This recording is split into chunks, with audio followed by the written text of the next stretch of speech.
Hello. मरहबा समी। तुम कहाँ हो? मैं तो परेशानी से मरने वाला था। फिक्र न करो, मैं बिल्कुल ठीक मैं हूँ। रात को तुम्हारे फोन का इंतजार कर रहा था। फोन क्यों नहीं किया तुमने? हाँ माफ करना, मैं अपनी परेशानी में उलझ गई थी। कुछ दिनों तक मेरे फोन का इंतजार मत करना, मैं सब लोगों से छुप कर बैठी हुई हूँ। बात सुनो, मुस्तफा ने कल सुबह मेरे लिए पैगाम छोड़ा था टैक्सी स्टैंड पर। क्या कह रहा है वो? इसके वालिद का इंतकाल हो गया है। ओह, कैसे हुआ? हो सकता है कि ये एक चाल हो। मुझे यकीन नहीं आता है कि उनकी अचानक मौत कैसे हो गई। हे, और कुछ कहा क्या उसने? हाँ, वो कह रहा था कि मैं एल्दीर में हूँ। हाय अल्लाह। उस पर भरोसा मत करना, वो तुम्हें उकसाकर बाहर निकालना चाहता है। मैं बहुत अफसुर्दा हूँ। तुम बेवकूफ मत बनो। वो चाहता है कि तुम अपने फैसले पर अफसोस करो। मैं तुम्हारे लिए घर ढूंढ रहा हूँ, ये मत समझना कि मैं भूल गया। नहीं नहीं नहीं, अब तो मेरे लिए घर मत ढूंढो, मुझे घर मिल गया है। कहाँ पर हो तुम? बेहतर होगा कि तुम ना जानो। समझो कि मैंने पूछा ही नहीं। बाहर जाने तक मुझे रहने की एक महफूज जगह मिल गई है। जाने से पहले फोन जरूर करना, और इंशाल्लाह मुलाकात भी होगी। हाँ, पहले मुझे मेरा पासपोर्ट तो मिल जाए। टैक्सी खाली है क्या? जी। अच्छा, मेरे पास घाक आ गया, मैं जा रहा हूँ। ठीक है, बहुत सारा पैर, अपना ख्याल रखना समी। खुदा हाफिज, अपना ख्याल रखना। हाँ तुम भी, खुदा हाफिज।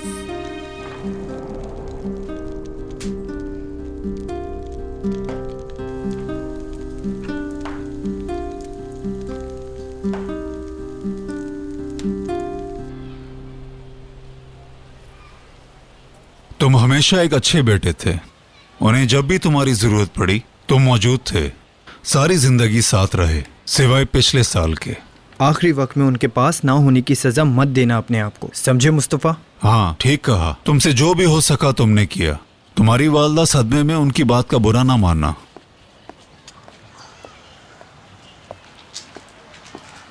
मुस्तफ़ा, मुझे बेहद अफसोस हुआ। अमीन साहब एक बेहद अच्छे इंसान थे। खुदा तुम्हें सब्र अता करे बेटा। खुदा हाफिज।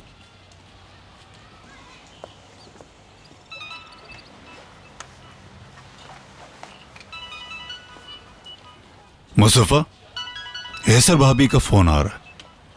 लाओ मुझे तो।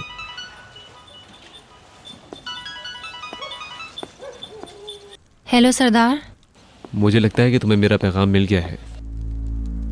मुझे यही शक था कि तुम समी के पास होगी।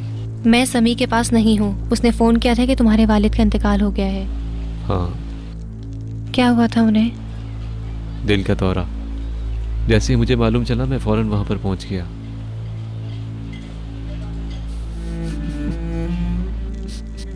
मुस्तफ़ा, तुम रो तो नहीं? मुझे तुम्हारी बहुत ज़रूरत है।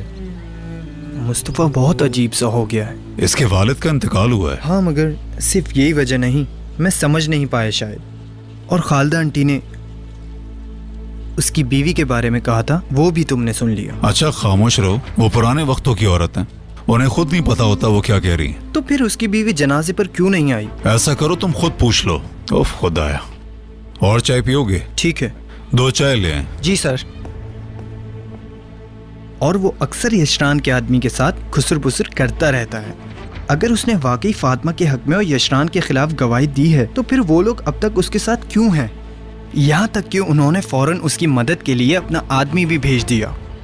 मुझे यकीन है। क्या मैं गलत कह रहा हूँ? मुझे कैसे पता? आंसू,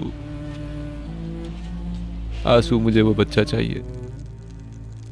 मैं कसम खाता हूँ, मैं सच कह रहा हूँ। झूठ बोलना बंद करो मुस्तफ़ा। तुम अपना इरादा इस तरह 2 दिन में कैसे बदल सकते हो?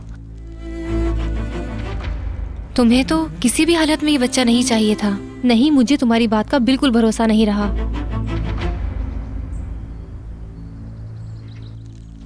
बस अब बहुत हो गया। मैंने सिर्फ ताज़ियत के लिए फोन किया था। हैचर, मेरी बात सुन लो।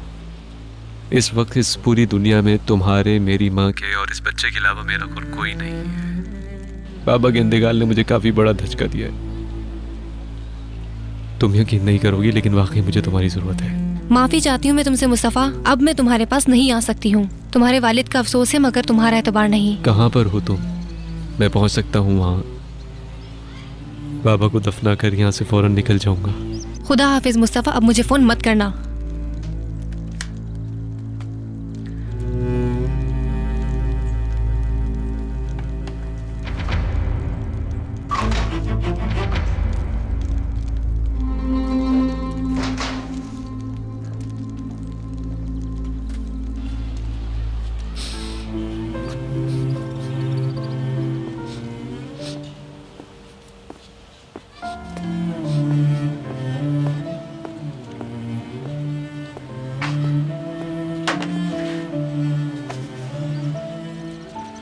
तुम ठीक तो